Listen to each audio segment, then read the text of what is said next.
നമ്മൾ ചരിത്രം പഠിക്കുന്നത് കഴിഞ്ഞ കാലത്തു ചെയ്തുപോയ തെറ്റുകൾ മനസ്സിലാക്കാനും കൂടിയാണ്. അവയിൽ തിരുത്താൻ കഴിയുന്നവ ശരിയാക്കാനും വർത്തമാനകാലത്തിലും ഭാവിയിലും അത്തരം തെറ്റുകൾ ആവർത്തിക്കാതിരിക്കാനും ശ്രദ്ധിക്കേണ്ടതുണ്ട്. പല വ്യക്തികളുടെയും ചരിത്രങ്ങൾക്ക് വലിയ പ്രസക്തി ഉണ്ടാവണമെന്നില്ല. പക്ഷേ രാജ്യത്തിന്റെ ചരിത്രം വളരെ പ്രധാനമാണ്. വർത്തമാനകാലത്തെ സംഭവങ്ങൾക്കിടയിൽ ഇന്ദിരാഗാന്ധിയോ വാജ്പേയിയോ നെഹ്റുവോ ഒക്കെയായിരുന്നു പ്രൈം മിനിസ്റ്റർ എങ്കിൽ വേറെ എന്തെങ്കിലും ചെയ്യുമായിരുന്നു എന്നൊക്കെ പറയുന്നത് തികച്ചും ബാലിശമാണ്.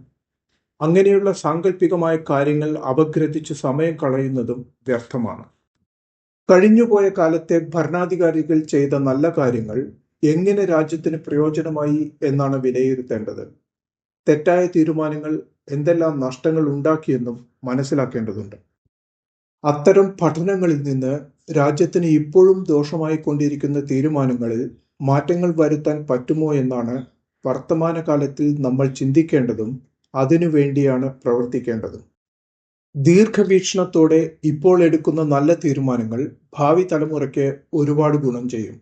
ഒരു പഞ്ചായത്ത് മെമ്പർ മുതൽ ഇന്ത്യൻ പ്രസിഡന്റ് വരെ തങ്ങളെ ജനങ്ങൾ ഏൽപ്പിച്ച ജോലിയും ഉത്തരവാദിത്വവും എത്രത്തോളം ഭംഗിയായി നിറവേറ്റുന്നുണ്ട് എന്നതാണ് പ്രധാനം.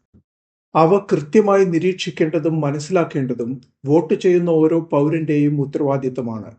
നല്ല കഴിവും പ്രാപ്തിയുമുള്ള ജനപ്രതിനിധികളെയാണ് അവർ ഏതു മതത്തിലോ പാർട്ടിയിലോ പെട്ടവരായാലും നമ്മൾ തിരഞ്ഞെടുക്കേണ്ടത്. ജനങ്ങൾ തിരഞ്ഞെടുത്തവരെ അവരുടെ ഭരണകാലയളവിൽ പിന്തുണയ്ക്കേണ്ടതും നമ്മുടെ ഓരോരുത്തരുടെയും കടമയുമാണ്. ജനങ്ങൾ കൂടുതൽ ഉത്തരവാദിത്വമുള്ളവരായി മാറിയാൽ പതുക്കെയാണെങ്കിലും നമ്മുടെ ജനപ്രതിനിധികളും കൂടുതൽ ഉത്തരവാദിത്വമുള്ളവരായി തീരും.